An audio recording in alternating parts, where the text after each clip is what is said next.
ശ്രീമദ് ഭഗവത്ഗീത അധ്യായം 2 ശ്ലോകം 17. അവിനാശി തു തദ്വിദ്ധി യേന സർവമിദം തതം വിനാശമവ്യയസ്യാസ്യ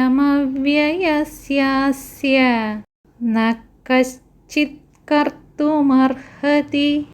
യാതൊന്നാണോ ഈ പ്രപഞ്ചം മുഴുവൻ വ്യാപിച്ചിരിക്കുന്നത് അത് നാശമില്ലാത്തതാണെന്ന് അറിയുക. നാശമില്ലാത്ത അതിനെ നശിപ്പിക്കുവാൻ ആർക്കും സാധ്യമല്ല.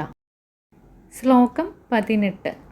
അന്തവന്ത ഇമേ ദേഹാഃ നിത്യസ്യോക്താ ശരീരിണഃ അനാശിനോ പ്രമേയസ്യ തസ്മാദ്യുധ്യത്സ്വ ഭാരത.